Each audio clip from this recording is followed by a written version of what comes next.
Hello everyone, welcome back to our channel English माध्यम के platform पे मैं हूं आपकी एडुकेटर प्रियंका ठाकुर और हम सॉल्व कर रहे हैं editorial based practice exercise. Start करते हैं आज का session with thought of the day, that is each day is a chance to be better. यानी कि हर दिन आपके पास में एक मौका होता है, एक अपॉर्चुनिटी होती है कि अपने आज से आप बेहतर हो सके, अपना फ्यूचर बेहतर कर सके। ठीक है, अपनी परिस्थितियों को बदलने के आपके पास में चांसेस होते हैं। चलिए स्टार्ट करते हैं reading comprehension and practice exercise for SSC CGL 2024। इससे पहले कि हम अपना सेशन स्टार्ट करें, आई होप आप सबकी प्रिपरेशन बहुत अच्छे से चल रही होगी। ठीक है, कोई भी अगर कमी है अभी भी तो मॉक टेस्ट दीजिए। जितना ज़्यादा आप मॉक टेस्ट देंगे उतना ज़्यादा आपकी अंडरस्टैंडिंग होगी कि आपने कहाँ आप में कमी रह रही है और कहाँ आपको रिवाइज करने की, रीलर्न करने की ज़रूरत है। ठीक है, चलिए स्टार्ट करते हैं। Prime minister Narendra Modi's visit to Brunei and Singapore last week was a part of a deliberate, बोल रहे हैं प्रधानमंत्री नरेंद्र मोदी की जो विजिट मतलब यात्रा थी, कहाँ की, ब्रुनई और सिंगापुर की, जो कि पिछले हफ्ते हुई। वो एक हिस्सा था, पार्ट था किसका, डेलिब्रेट मतलब जो जानबूझ के किया गया हो। क्या किया गया है जानबूझ के? Focus on India's act east policy by the government. Hindustan ने अभी एक्ट ईस्ट पॉलिसी बनाई है, जिसका मतलब है जो हमारे ईस्टर्न एलाइज हैं या ईस्टर्न कंट्रीज हैं उनके ऊपर फोकस करने का। तो उस पॉलिसी के तहत इनकी ये यात्रा की गई इन इट्स थर्ड टेन्योर। जो इस एनडीए सरकार ने अपने तीसरे शासनकाल में ये पॉलिसी बनाई है कि हम एक्ट ईस्ट करेंगे, यानी कि हम ईस्ट की कंट्रीज को, उनके साथ में अपने रिश्ते सुधारने के ऊपर फोकस करेंगे। Not since 2018 when ASEAN leaders were in India for a summit, बोल रहे हैं 2018 से अब तक ऐसा नहीं हुआ कि जब एशियन लीडर्स जो हैं वो हिंदुस्तान आए थे एक समिट के लिए। And the republic day parade has New Delhi reached out to the region in such a short time. और जब रिपब्लिक डे परेड पे एशियन कंट्रीज के कुछ मेंबर्स यहाँ पे इकट्ठे हुए थे तो उस 2018 में, उसके बाद ऐसा नहीं हुआ कि भारत ने रीच आउट करना मतलब किसी की तरफ बढ़ना, संपर्क करना। ठीक है, तो इतनी जल्दी से, इतनी मुस्तैदी से, इतने छोटे ड्यूरेशन में उन्होंने रीच आउट किया हो, संपर्क किया गया हो अपने एशियन कंट्रीज के साथ में, आसियान के जो सहयोगी देश हैं उनके साथ में। He is expected to travel to Laos for the ASEAN India summit. हो रहे अब उनको माना जा रहा है कि वो लाओस जाएंगे जहां पे एशियन इंडिया समिट होना है, जो कि कहाँ है, फिलीपींस एंड इंडोनेशिया। फिर उसके बाद वो फिलीपींस जाएंगे, उसके बाद वो इंडोनेशिया जाएंगे। ठीक है, इसी साल में। In addition, New Delhi has laid out the red carpet for Prime Ministers of Vietnam and Malaysia. इसी के साथ साथ में इसमें अगर कुछ और चीज जोड़े तो ये है कि न्यू दिल्ली यानी कि भारत ने लेड आउट रेड कारपेट का मतलब होता है बहुत भव्य स्वागत करना, गर्मजोशी के साथ स्वागत किया किसका, वियतनाम और मलेशिया के प्राइम मिनिस्टर्स का। The message to reconnect with each of the countries in Southeast Asia and even forge new ties is well considered and overdue। बोल रहे हैं कि ये जो संदेश है क्या, कि हम साउथ ईस्ट एशिया की जो कंट्रीज हैं उनके साथ में रिकनेक्ट करने की कोशिश कर रहे हैं, प्रयास कर रहे हैं। Has been and even forge का मतलब होता है बनाना, और ये भी कि हम बना रहे हैं नए टाइज, नए समझौते हम कर रहे हैं। इज वेल कंसिडर्ड, इसको ये काफी वेल कंसिडर्ड यानी ये काफी थॉटफुल है, काफी अच्छा फैसला है। एंड ओवरड्यू जो कि देरी से आया है। ठीक है, अच्छा फैसला है पर देरी से आया है। Mr. Modi's visit was the first bilateral visit by any Indian Prime Minister। Mister Modi की जो ये यात्रा थी ये पहली द्विपक्षीय यात्रा थी। ठीक है, बायलेटरल मतलब दोनों तरफ से रिस्पॉन्डिंग हुआ किसकी, प्राइम मिनिस्टर नरेंद्र मोदी की।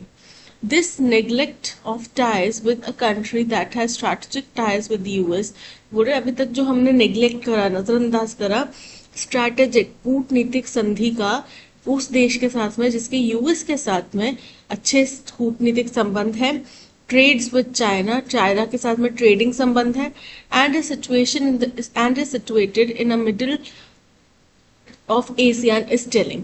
और ये जहाँ पे एशियान के एकदम बीचों बीच स्थित है तो ये काफी टेलिंग है मतलब महत्वपूर्ण है। While India's trade with the ASEAN region has doubled in the past decade। बोल रहे हैं हिंदुस्तान का जो ट्रेड रहा एशियन रीजन के साथ में वो पिछले एक दशक में डबल हो गया है। It has actually declined with Brunei, लेकिन हालांकि ये डबल हुआ है लेकिन ब्रुनई के साथ में बहुत कम हो गया है। With India ramping up it's oil imports from Russia since 2022। और वो भी कब कैसे हुआ, जब से हिंदुस्तान ने अपना रशिया से ऑयल इम्पोर्ट को बढ़ोतरी दी है, उसको स्पीड अप किया है 2022 के बाद से अब तक। तो हमारे ब्रुनई के साथ में रिश्ते थोड़े से खराब हो गए हैं। The two sides do not have a strategic partnership. क्यों? क्योंकि रशिया और ब्रुनई के बीच में कोई भी स्ट्रैटेजिक पार्टनरशिप नहीं है। Although the leaders discuss defence and Jio strategy. फिर वो आगे बता रहे हैं कि इन दोनों देशों के बीच में, दोनों देश कौन कौन हो गए, इंडिया और ब्रुनई के बीच में कोई स्ट्रैटेजिक पार्टनरशिप है भी नहीं। Although the leaders discuss defence and geostrategic issues. हालांकि दोनों देशों के नेताओं ने, लीडर्स ने जियो स्ट्रैटेजिक इश्यूज और डिफेंस के ऊपर चर्चा करी। Mister Modi took a veiled jab at China, यानी कि उन्होंने चाइना की आलोचना करी। The two sides renewed their space corporation. दोनों ही देशों ने एक दूसरे के साथ में मिलकर जो स्पेस कॉर्पोरेशन है उसको बढ़ाने की बात करी। ठीक है।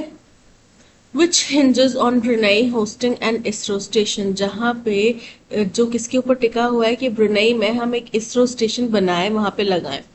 And it remains to be seen whether other discussions on trade, investment and energy corporation will bear fruit।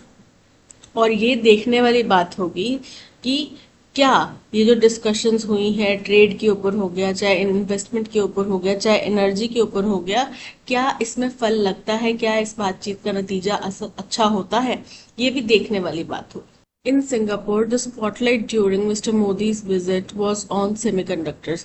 और वहीं जब वो सिंगापुर गए तो उनके पूरे दौरे के जो सबसे मुख्य हाईलाइट रहा, केंद्र बिंदु रहा सिंगापुर के, वो था सेमीकंडक्टर। क्यों? सिंगापुर जो है बहुत बड़ा प्लेयर है, बहुत बड़ा जाइंट है सेमीकंडक्टर इंडस्ट्री की सप्लाई चेन का। ठीक है। गिवन दैट, ये देखते हुए कि Singapore is a major player in all parts of electronic supply chain. ठीक है। इसलिए वो जब सिंगापुर गए तो उन्होंने बातचीत सेमीकंडक्टर्स के ऊपर ज्यादा करना सोची। As India seeks more technical expertise and investment in rare earths, तो अब जैसे जैसे हिंदुस्तान और ज़्यादा टेक्निकल एक्सपर्ट होने की कोशिश कर रहा है, एडवांसमेंट करने की कोशिश कर रहा है, किस चीज़ में? रेयर अर्थ मिनरल्स में, रेयर अर्थ प्रोडक्ट्स में, and chips making and chip making मतलब कि जो सेमीकंडक्टर चिप बनाते हैं उसके लिए आपको पता होगा हमने यूएस के साथ में कुछ टाई अप्स किए थे, राइट। तो ये सब जब हिंदुस्तान काम कर रहा है, इसको देखते हुए Singapore seeks to defray some of the growing land and labor cost of its semiconductor industry। तो सिंगापुर ऐसा लग रहा है कि वो क्या करने की कोशिश कर रहे हैं, डिफ्रे करने की कोशिश कर रहे हैं, यानी कि खर्च पूरा करने की कोशिश कर रहे हैं। किस चीज़ का? जो उनकी लेबर कॉस्ट आ रही है, लैंड एक्विजिशन आ रहा है सेमीकंडक्टर इंडस्ट्री के लिए, उसके खर्च को कम करने की या फिर उसके खर्च को पूरा करने की कोशिश कर रहे हैं। The two could make a perfect fit. तो यहाँ पे इन दोनों देशों का, क्योंकि हमें चाहिए, हम सेमीकंडक्टर इंडस्ट्री में पार्टिसिपेट करना चाहते हैं, उसकी सप्लाई चेन का हिस्सा बनना चाहते हैं। सिंगापुर जो है वो सेमीकंडक्टर सप्लाई चेन जो है इंडस्ट्री, उसके सप्लाई चेन के हर एक हिस्से में सिंगापुर फिट बैठता है। ठीक है। वो काम करता है उसमें, दिग्गज है। तो अब ये दोनों अगर मिल जाते हैं तो ये परफेक्ट एक कपल बन जाएंगे, परफेक्ट पेयर बन जाएगा। ऑल्सो डी रिस्किंग मतलब जोखिम कम करना।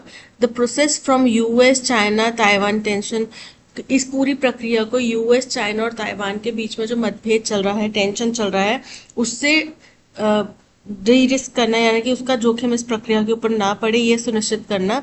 American protectionist policies and Chinese predatory practices, और साथ ही साथ अमेरिका के जो प्रोटेक्शनिस्ट संरक्षणवाद की पॉलिसीज हैं और चाइना के प्रेडेटरी जो प्रैक्टिसेस हैं, यानी कि शोषण करने वाली एक्सप्लॉइटिव जो प्रैक्टिसेस हैं, उनको भी रोका जा सके। This could also correct the drop in Singapore's FDI levels into India। इससे और क्या होगा, सिंगापुर का जो FDI लेवल है वो हिंदुस्तान में जो वो फॉरेन डायरेक्ट इन्वेस्टमेंट कर रहे हैं उसमें भी यहाँ पे कमी आ जाएगी। Hopes for more intense exchanges in technology अब इस उम्मीद में कि भाई और ज़्यादा इंटेंस टेक्नोलॉजी एक्सचेंज होगा, ट्रेड होगा, इन्वेस्टमेंट होंगे, can be realise only if India ASEAN engagement is more consistent. पर ये तभी हो सकता है जब हिंदुस्तान का और एशियन कंट्रीज का जो एंगेजमेंट है, उनका जो आपस में एक दूसरे के साथ मेल जोल है, वो और ज़्यादा कंसिस्टेंट हो और ज़्यादा प्रोमिनेंट हो। India's exit from ASEAN-led RCEP in 2019 was a blow. Hindustan ने जो RCEP regional comprehensive economic partnership जो है, इससे जो पिछले 2019 में एग्जिट ले लिया था, वो क्या था? Was a blow. ब्लो मतलब झटका था।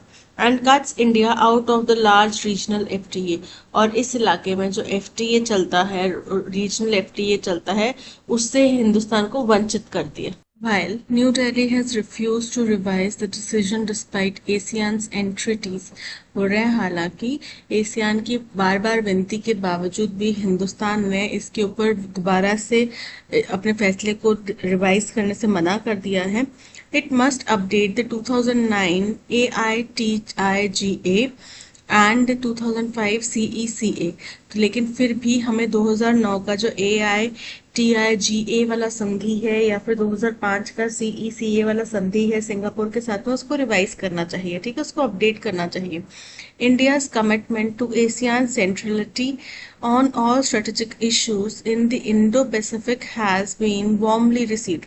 हिंदुस्तान का जो कमिटमेंट है कि भाई हम एशियान की इम्पोर्टेंस को बनाए रखेंगे, वो हमारे लिए महत्वपूर्ण है, ठीक है। चाहे किसी भी स्ट्रैटेजिक इशू की बात हो जो भी इंडो पैसिफिक में होता है, तो इसको बाकी कंट्रीज ने भी बड़े गर्म जोशी के साथ में इस बात का स्वागत किया। But it needs to coordinate more closely on geopolitical issues including Myanmar, the South China Sea and the Quad engagement। लेकिन फिर भी हमें हिंदुस्तान को और बाकी जो जियोपॉलिटिकल इश्यूज हैं उनके साथ में, एशियन कंट्रीज के साथ में हमें क्या करना पड़ेगा? कोऑर्डिनेट करना पड़ेगा। और जियोपॉलिटिकल इश्यूज कैसे कैसे हैं? जैसे कि म्यांमार का मसला है, साउथ चाइना सी का मसला है, और क्वाड एंगेजमेंट। क्वाड क्या है? US, इंडिया, जापान, ऑस्ट्रेलिया का जो एक स्ट्रैटेजिक एक डायलॉग है, एक स्ट्रैटेजिक गढ़ बना हुआ है, गुट बना हुआ है, उसको बोलते हैं क्वाड, ठीक है। तो इसके एंगेजमेंट, इसके अंदर जो विचार विमर्श है, बातचीत है, ये सब जियोपॉलिटिकल मसलों को भी हिंदुस्तान को कंसिडर करना चाहिए, कोऑर्डिनेट करना चाहिए। While India's historical ties with the region date more than a millennium. हालांकि हिंदुस्तान के एशियन कंट्रीज के साथ में या इस इलाके के साथ में जो समझौते हैं, संधियां हैं, वो कई दशकों पुरानी है। Modern ties need a periodic reset. तो उसी टाइम पे जो मॉडर्न टाइज हैं उनको हमें समय समय पर रीसेट करना पड़ेगा, यानी कि उनके अंदर कुछ अपडेट्स लाने पड़ेंगे, उनके अंदर कुछ विचार विमर्श करना पड़ेगा, ठीक है, कुछ चीजों को ड्रॉप डाउन करना पड़ेगा। As governments have carried out in the past with the look east policy 1992 and the Modi government's act east policy 2014। जैसा कि पिछली सरकारों ने किया है, जैसे कि 1992 में जो सरकार थी उन्होंने लुक ईस्ट पॉलिसी लागू की थी, और फिर 2014 में मोदी सरकार ने एक्ट ईस्ट पॉलिसी 2014 लॉन्च करे। तो ये था पैसेज। इस पैसेज का मुख्य उद्देश्य ये था कि अभी मोदी जी गए थे सिंगापुर यात्रा में, ठीक है, उनका मीठा पान वाला जो मीम है वो काफी बन रहा है। मैंने पूरा उनका भाषण सुना नहीं है, वो क्या चीज है, लेकिन हाँ ये सुनने में जरूर आया है कि मीठा पान वाला कुछ उनने बात कही थी जो कि काफी वहां से चर्चा का विषय बन गई है। हिंदुस्तान में काफी उस बात के ऊपर बहसबाजी छिड़ी हुई है कि देश के प्रधानमंत्री कैसी बातें कर रहे हैं वहां पे, या किस तरीके के डायलॉग्स दे रहे हैं। बट ठीक है, कंट्रोवर्सीज होती हैं, गुड कंट्रोवर्सी, बैड कंट्रोवर्सी, उसका उद्देश्य कई बार कंट्रोवर्सी का यही होता है कि पब्लिसिटी हो, ठीक है। तो यहाँ पे मुख्य उद्देश्य ये है बातचीत करने का कि अभी ये जो विजिट की गई, ये क्यों की गई? ऑल ऑफ अ सडन 2018 के बाद से अब तक जो नहीं हुआ, तो ऑल ऑफ अ सडन इतने सारे कंट्रीज को एकदम से आपने पाइपलाइन में कर दिया कि भाई हमने यहाँ भी जाना है, यहाँ भी जाना है, यहाँ भी जाना है, क्यों किया? वो भी सारे के सारे एशियन कंट्रीज जो है वो। तो उसका उद्देश्य ये है कि हमारी जो एक्ट ईस्ट पॉलिसी है, ये ईस्टर्न जो कंट्रीज हैं, हमारे साउथ ईस्टर्न कंट्रीज, ये बहुत ज़्यादा हेल्पफुल हैं। जैसे कि सिंगापुर की बात की जाए तो वो सेमीकंडक्टर सप्लाई चेन का एक मेन कंट्री है जो सेमीकंडक्टर सप्लाई चेन का चाहे किसी भी पार्ट में हो उसका हिस्सा है। ठीक है, हम भी इस मसले में कूद पड़े हैं, इस लड़ाई में हम भी कूद पड़े हैं। हम भी चाह रहे हैं कि हमारे यहाँ पे भी सेमीकंडक्टर इंफ्रास्ट्रक्चर डेवलप हो। ठीक है, हम भी इस सप्लाई चेन का हिस्सा बने। ठीक है, तो हमारे अगर सिंगापुर से अच्छे टाइज होंगे तो हमारे चांसेस बढ़ जाते हैं कि भाई हम टेक्नोलॉजी ट्रांसफर, नॉलेज ट्रांसफर, ऐसे कुछ चीजें कर सकें। ठीक है, तो ये कुछ प्रोज एंड कॉन्स यहाँ पे ज्यादातर जो प्रोज थे वो बताए गए और कहाँ हमने पीछे कमी छोड़ दी थी, क्या अब कर सकते हैं, इन चीजों के ऊपर चर्चा की गई। What is the main theme of the passage? India's growing Jio political power. तो जियो पॉलिटिकल पावर हम डिस्कशन तब करते जब हम किसी पर्टिकुलर या हर एक हिंदू ग्लोब के हर एक इलाके में हम इसकी चर्चा कर रहे होते, बट हम यहाँ पे केवल एशियन कंट्रीज का जिक्र कर रहे हैं। The importance of India's technological advancement, तो इसके ऊपर भी चर्चा नहीं हुई। India's efforts to strengthen ties with ASEAN countries, बिल्कुल करेक्ट है। हिंदुस्तान क्यों प्रयास कर रहा है एशियन देशों के साथ में अपने संबंधों को और मजबूत करने के लिए, उसके ऊपर चर्चा की गई। Which of the following best explains the reason for India's renewed focus on the ASEAN region? बोल रहे हैं एशियन कंट्रीज के साथ में जो हमने दोबारा से नया तरोताजा दोबारा से सोच विचार करके दोबारा से इनके साथ में संबंध बनाने की कोशिश कर रहे हैं, उसका उद्देश्य क्या है, कारण क्या है? To counter China's growing influence in ASEAN, तो ये पॉसिबल नहीं है। अब एशियन देखो, सारी बात है कि हर एक देश अपना बेनिफिट देखेगा। कोई भी टाई है, अगर हम बोलेंगे कि हमने इनके साथ टाइज करी है तो इसमें केवल हमारा बेनिफिट है, तो ऐसा नहीं हो सकता। ठीक है, उन्होंने भी जो टाइज करी होंगी उनमें उनका कुछ बेनिफिट देखा होगा, तभी उनने कोई टाई करी है। ठीक है, संधि करी है, समझौता करा है। लेकिन आप अगर इस संधि के बेस पे आप ये बोल दो कि भाई तुम फलाने बंदे से या फलाने देश से संबंध तोड़ दो, तो ये पॉसिबिलिटी नहीं है। ठीक है, तो ये इनकरेक्ट है। To increase India semiconductor exports to ASEAN nation, तो एशियन कंट्रीज खुद ही काफी जो है इस चीज में आगे हैं, खासतौर पे सिंगापुर, तो उनको हमने बेचने के उद्देश्य से नहीं हम ये कर रहे। To strengthen India's oil imports from Russia, तो इस बात का जिक्र तब किया गया कि हिंदुस्तान का ऑयल इंपोर्ट जो रशिया से बढ़ा है 2022 के बाद में, उसकी वजह से हमारा जो है जो ब्रुनेई देश है उसके साथ में थोड़े संबंध थोड़े से कटाक्ष आ गई है। ठीक है, to develop strategic ties with ASEAN countries and enhance trade relations, बिल्कुल करेक्ट है। कूटनीतिक रिश्ते एशियन देशों के साथ में मजबूत किए जाए और ट्रेड रिलेशंस मजबूत किए जाए। Why is Singapore considered important for India's semiconductor strategy according to the passage? क्योंकि वो सप्लाई चेन का हिस्सा है, ग्लोबल इलेक्ट्रॉनिक सप्लाई चेन का मेजर प्लेयर है। ठीक है, सो Singapore provides low cost environment for chip manufacturing, incorrect है। Singapore plays a major role in the global electronic supply chain, option B is absolutely correct. Based on the passage, why is India's engagement with ASEAN on trade and security considered critical? तो passage के अनुसार हिंदुस्तान का जो ये involvement है Asian के साथ में, चाहे ट्रेड के बेसिस पे हो चाहे सिक्योरिटी के बेसिस पे हो, ये इतना महत्वपूर्ण क्यों है, इतना इम्पोर्टेंट क्यों है? तो कारण इसका यही है कि ये जो कंट्रीज हैं काफी महत्वपूर्ण कंट्रीज हैं इंडिया के लिए, और इसकी वजह से हमारे पास अच्छी टेक्नोलॉजी, अच्छे ट्रेड, अच्छा इन्वेस्टमेंट आ सकता है।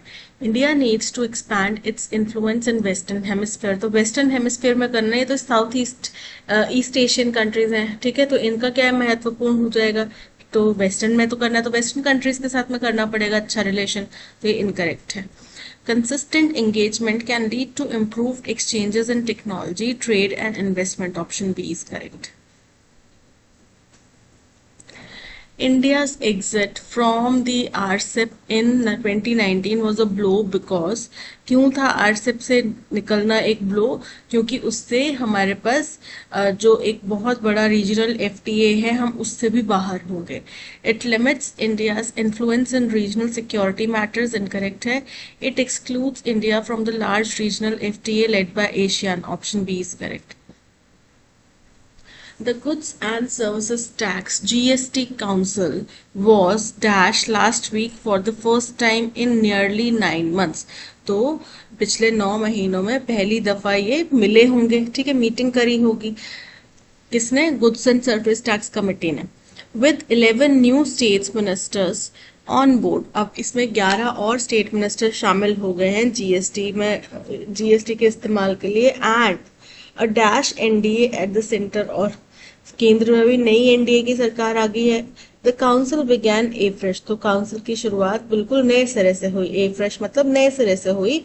विद अ लोडेड एजेंडा, और जहां पे पूरा एजेंडा भरा हुआ था किसका, क्लैरिफिकेशन का यानी कि स्पष्टीकरण का, ट्वीक्स का यानी कि थोड़े बहुत एडजस्टमेंट्स का, और फॉरबियरेंस, फॉरबियरेंस मतलब किसी चीज को लागू करने से बचने का, ठीक है। एंड अदर प्रोसीजरल चेंजेस, और कुछ चेंजेस में लाए गए थे based on industry feedback.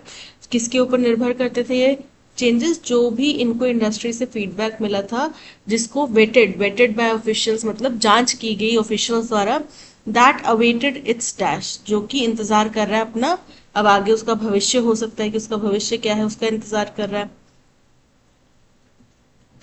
Acknowledging that it could not conclude, ये मानते हुए कि ये कंक्लूड नहीं हो सकता, dash on all that had accumulated, जितना भी हमने इकट्ठा किया है उसके ऊपर, dash it's plate, in its plate, जितना भी उसने अपने प्लेट में इकट्ठा किया है उसके डैश के ऊपर ये कंक्लूड नहीं हो सकता। The council has resolve to meet again in August to take up the rest of the items, अब काउंसिल ने डिसाइड किया है कि वो अगस्त महीने में फिर से मिलेंगे, जो बाकी आइटम्स हैं उनके ऊपर डिस्कशन करने के लिए, ठीक है। चलिए चलते हैं। The goods and services tax council was dash last week, agreed, agree मतलब सहमति होना, तो काउंसिल की कोई मीटिंग होगी तभी हम उसके अग्रीमेंट डिसअग्रीमेंट की बात करते हैं। डिटेन, डिटेन मतलब किसी चीज से बाध्य करना, किसी चीज से वर्जित करना, रोकना। रिस्ट्रेन, रिस्ट्रेन मतलब भी थोड़ा सा नियमित करना, संयमित करना। कन्वीन, कन्वीन मतलब प्रारंभ होना, किसी चीज की शुरुआत होना, ठीक है, आयोजित होना। तो यहाँ पे goods and service tax council की मीटिंग आयोजित हुई थी ना, तो was convened last week for the first time in nearly 9 months. Option D is correct. 11 new state ministers on board and a dash NDA government at the center. First है allied, सहयोगी NDA government, तो NDA खुद ही सहयोगियों का group है, उसका नाम है, तो उसकी सहयोगी कोई सरकार नहीं है, ठीक है। एफिलिएटेड, एफिलिएटेड मतलब किसी संस्था से, किसी जगह से उनको एफिलिएशन मिल रहा है, यानी कि उनसे संबंध रख रहे हैं। नेगोशिएशन, नेगोशिएशन मतलब बातचीत करना। और रिकैलिब्रेटेड, रिकैलिब्रेटेड मतलब दोबारा से किसी चीज को बैलेंस आउट करना, ठीक है। हम अपने मीटर्स वगैरह होते हैं गाड़ी के, उनको रिकैलिब्रेट करवाते हैं जब वो जीरो रीडिंग पे नहीं टिके होते, जब ऑफ होता है, ठीक है। तो ऑप्शन डी रिकैलिब्रेटेड, क्योंकि एनडीए सरकार जो है, पुनर्निर्मित एनडीए सरकार है ना केंद्र में, उसकी बात की जा रही है। And a recalibrated NDA government at the center, the council began afresh with a loaded agenda of clarification, tweaks, tweaks का मतलब होता है आपको पता है थोड़े बहुत एडजस्टमेंट, एंड फोरबियरेंसेस मतलब किसी चीज को करने से बचना, परहेज करना, कोई इम्प्लीमेंट करने से परहेज करना।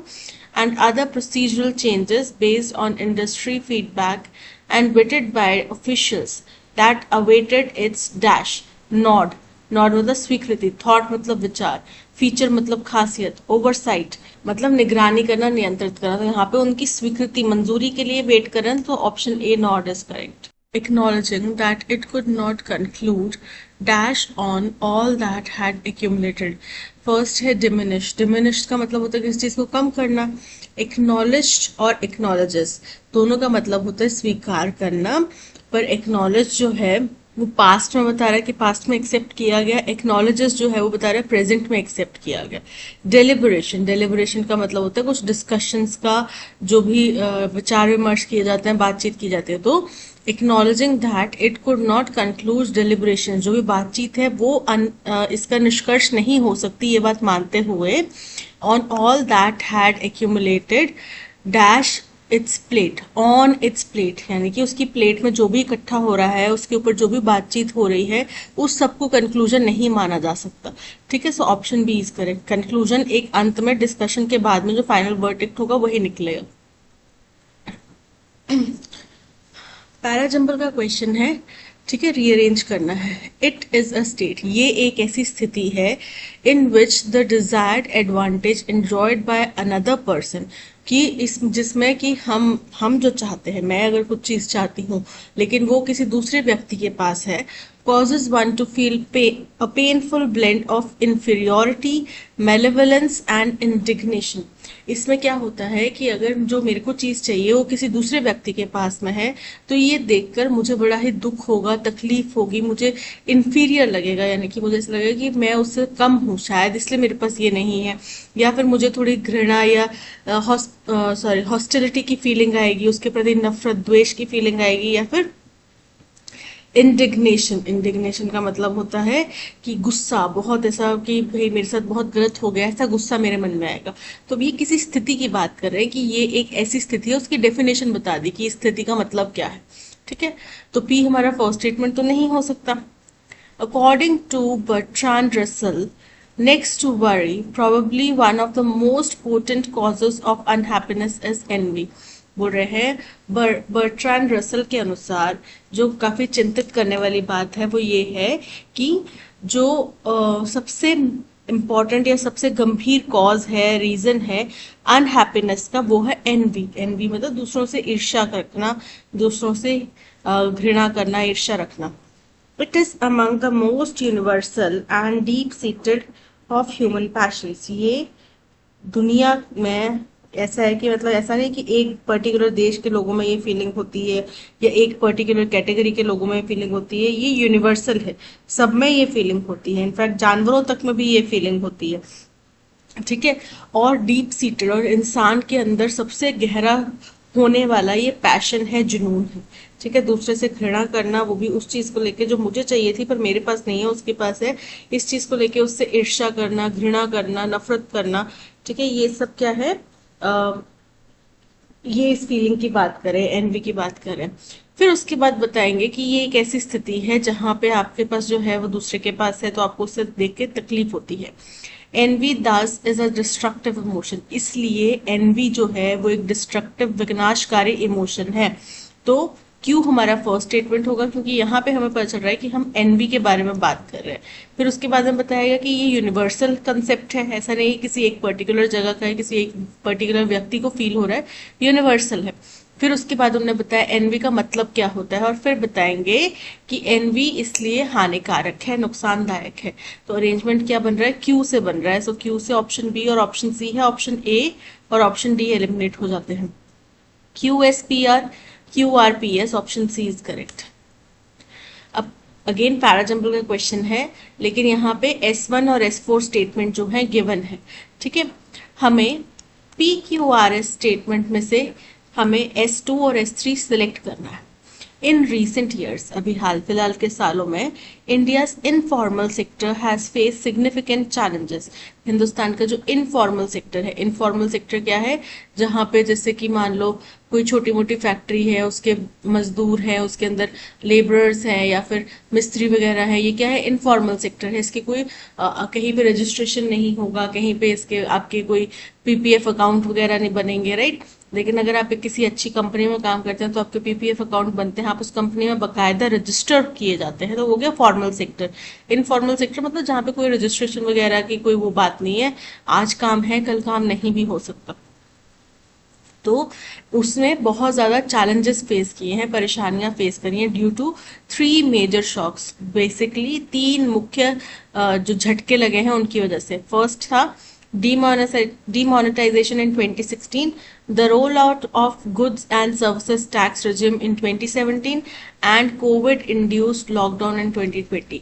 तो ये 3 बड़े झटके कौन से हैं, 2016 की डिमोनेटाइजेशन, 2017 का गुड्स एंड सर्विसेज टैक्स लगना और 2020 का कोविड की वजह से लॉकडाउन लगाया जाना। Operating outside the formal regulatory framework, बोल रहे हैं फॉर्मल रेगुलेटरी फ्रेमवर्क। अब कंपनीज हैं उनके ऊपर अगर किसी एम्प्लॉय को अगर हरास किया जा रहा है तो उसके वजह से वो केस वगैरह भी कर सकते हैं। लेकिन इनफॉर्मल सेक्टर में आपके पास ऐसी अपॉर्चुनिटीज नहीं होती, क्योंकि किसको पता कि आप वहां काम कर रहे हैं, आप क्या सबूत दिखाएंगे कि आप उस जगह पे काम कर रहे हैं, राइट। तो ये हो गया कि उनके जो फॉर्मल रेगुलेटरी फ्रेमवर्क है, फॉर्मल जो स्ट्रक्चर है, जो रेगुलेटरी के दायरे में आता है, रेगुलेशंस के दायरे में आता है, उससे बाहर काम करना। Such firms are particularly vulnerable to policy changes and economic disruptions. तो ऐसी जो कंपनियां होती हैं, ऐसी जो प्लेटफॉर्म्स होते हैं, ये क्या करते हैं, कोई भी पॉलिसी चेंज आया, कोई भी इकोनॉमिक डिस्ट्रेस आया, तो उससे बहुत ज़्यादा ये एट रिस्क होते हैं, बहुत ज़्यादा प्रभावित होते हैं। ठीक है। Formalization of the economy is a complex and long-term process that often requires to combine interventions on laws and regulations. बोल रहे हैं कि अगर हमें किसी भी इकोनॉमी को फॉर्मलाइज करना है तो उसमें बहुत ही एक जटिल, बहुत ही एक लंबे समय तक चलने वाली प्रक्रिया रहेगी, जो कि अक्सर जहाँ पे हमें कुछ हस्तक्षेप करने पड़ेंगे लॉज को बनाने के लिए, रेगुलेशंस को बनाने के लिए, with those aiming to foster productivity and ability to generate wealth. उन लोगों के साथ मिलकर जो कि चाहते हैं कि तरक्की हो, हम लोग वेल्थ जनरेट कर पाए, हमारी प्रोडक्टिविटी बढ़े, उनके साथ में मिलकर। These events have collectively led to the loss of 16.45 lakh jobs in 7 years, according to the last annual survey of the unincorporated enterprises by the Ministry of Statistics and Program Implementation। तो ये जो है इसमें बहुत ज़्यादा 16.45 lakh jobs का नुकसान हुआ। ठीक है, जो कि किसके अनुसार है, annual survey of under unincorporated enterprises by the Ministry of Statistics and Program Implementation। अब ये वाला जो स्टेटमेंट है, ये हमारा जो S1 स्टेटमेंट है कि भाई 3 घटनाएं हुई, तो उसी के ऊपर निर्भर करता है कि भाई इन 3 घटना की वजह से हमें इतना नुकसान झेलना पड़ा, जो कि एक रिपोर्ट में सामने आया है। The survey highlights the fragility of unincorporated enterprises. तो ये इसी सर्वे की बात की जा रही है, अनइनकॉर्पोरेटेड एंटरप्राइजेस का। सो आर और क्यू जो है वो करेक्ट आंसर है, Q and R, option A is correct. She faced a session of abuse after insisting that she was too beautiful to be liked। Session की बजाय क्या होगा, टायरेट। टायरेट का मतलब होता है पूरा एक दौर, पूरा एक जो समय चला हो, ठीक है, अब्यूज का। So option B is correct. Mr. Deshmukh will be met by them at the site office। तो मिस्टर देशमुख से वो कोई व्यक्ति है, वो मिलने के, कुछ ग्रुप है लोगों का, वो मिलने की बात कर रहे हैं साइट ऑफिस में। तो बाय के बाद में क्या आया है, देम, तो ये क्या बन जाएगा आगे जाके, दे विल बी मेट की बजाय क्या, they will meet mister Deshmukh at the site office. They have been meeting, have been तो नहीं आएगा, वो मीटिंग कर रहे हैं अभी भी, ठीक है, तो हैव बीन नहीं आएगा। They will meet mister Deshmukh at the site office, option B is correct. Walking is good for health. चलना हमारी सेहत के लिए अच्छा है। तो वर्ड वॉकिंग को करेक्टली डिस्क्राइब करने वाला स्टेटमेंट कौन सा, walking is the base form of verb. Walk होता है base form of verb, walking तो नहीं होता। Walking is the past participle, past participle भी नहीं है walking. Walking is the present participle form of the verb functioning as gerund, बिल्कुल correct है, ऑप्शन सी इज करेक्ट।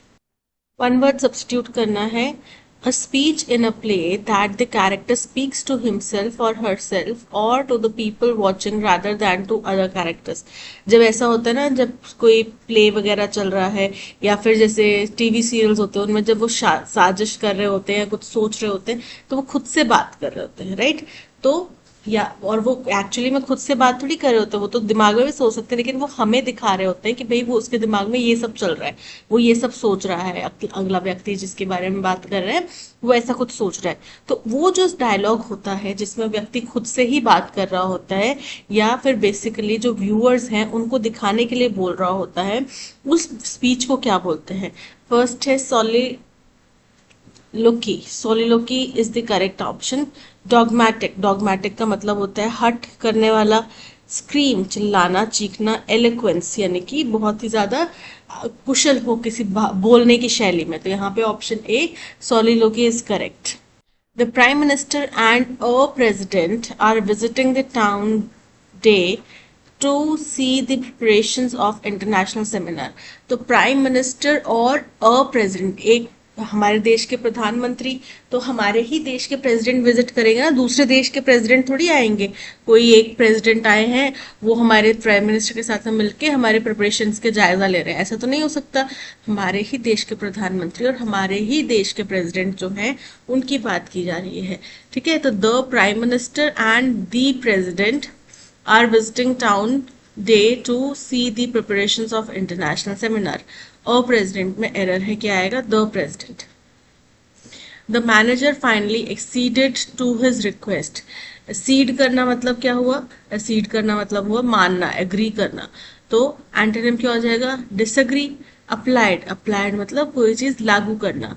सकम, सकम मतलब कि किसी चीज को मान लेना, हार मान जाना। सकम, सकम मतलब कि हार मान जाना। अग्रीड, अग्री मतलब अग्री करना, सहमत होना। रिफ्यूज मतलब मना करना। सो option D is correct. Generosity का एंटोनिम बताना है। जेनरोसिटी का मतलब होता है बहुत ही ज्यादा उदार, ठीक है, उदारता को हम जेनरोसिटी बोलते हैं। एंटोनिम क्या हो जाएगा? फर्स्ट है एक्टिवनेस। एक्टिवनेस मतलब चुस्ती, सक्रियता, सुफुर्दगी। स्ट्रेंथ मतलब मजबूती। सेल्फिशनेस मतलब सेल्फलेसनेस। सेल्फिश मतलब कि क्या होता है? खुद के बारे में सोचना है, कोई उदारता नहीं है, पहले मैं फिर उसके बाद दुनिया। और सेल्फलेसनेस मतलब कि निस्वार्थ भाव से। तो यहाँ पे ऑप्शन सी सेल्फिशनेस जो है वो करेक्ट आंसर है। जो ब्रैकेट में वर्ड दिया है उसको सब्स्टिट्यूट करने के लिए हमें ऑप्शंस में दिए गए वर्ड्स में से कुछ सिलेक्ट करना है। You all need to get into the books prescribed in your syllabus. तो आप सभी को उन बुक्स से पढ़ना होगा जो आपके सिलेबस में प्रिस्क्राइब की गई हैं। गो थ्रू, गो थ्रू मतलब कि उनके जरिए ही आपको पढ़ाई करनी होगी। सो option A is correct. Resign, resign मतलब त्यागना, कुछ चीज को, अपने पद को त्यागना, ठीक है, तो अपनी नौकरी को छोड़ देना। तो इसका सिनोनिम क्या हो जाएगा? स्टे। स्टे मतलब होता है वहीं पे बने रहना, ठीक है। अचीव मतलब कुछ हासिल करना। सरेंडर, सरेंडर मतलब कि आत्मसमर्पण करना। तो यहाँ पे रिजाइन का एंटोनिम क्या? तो यहाँ पे option C surrender is the synonym for resign. Everybody was surprised to see that he fell flat even after arduous efforts। तो बोल रहे हैं हर कोई ये देख के बड़ा हैरान हुआ कि he fell flat। fell flat मतलब किसी की अप्रिसिएशन पाने में असफल होना, ठीक है। फेल टू विन अप्लॉज बिल्कुल करेक्ट है। Fail to win applause is correct. Option A is correct. His son thought, if my father keeps grieving like this, the crops will die। तो उसके बेटे ने सोचा कि अगर मेरे पिताजी इसी तरीके से दुख मनाते रहेंगे, शोक में डूबे रहेंगे, तो फसलें जो है वो मर जाएंगी। तो क्या होगा? His son thought, उसके बेटे ने सोचा, that if his father kept grieving like this की बजाय क्या हो जाएगा? that the crops would die। So his son thought that if his father kept grieving, the crops would die। would have died नहीं होगा। his son thought if his father kept grieving like this, the crops will die। incorrect है। his son thought that if his father kept grieving like that, the crops would die। option C is correct। Life requires great sacrifices and an understanding of the duality of the universe। This makes us happier। तो duality कोई word नहीं होता, duality होता है। DUALITY, duality मतलब कि दोहरा, ठीक है। सो ऑप्शन डी में एरर है। She was desperate to find her lost cat and search the neighbourhood for hours. Neighbourhood नहीं होता, नेबरहुड होता है। NEIGHBOURHOOD, ठीक है, neighbourhood. So option A is correct. That's all. आज के सेशन में इतना ही। Thank you so much for watching. अगर आपको कंटेंट पसंद आया हो तो लाइक, शेयर और सब्सक्राइब जरूर कीजिएगा। मिलते हैं नेक्स्ट सेशन में। Till then keep learning and keep practising. Bye bye.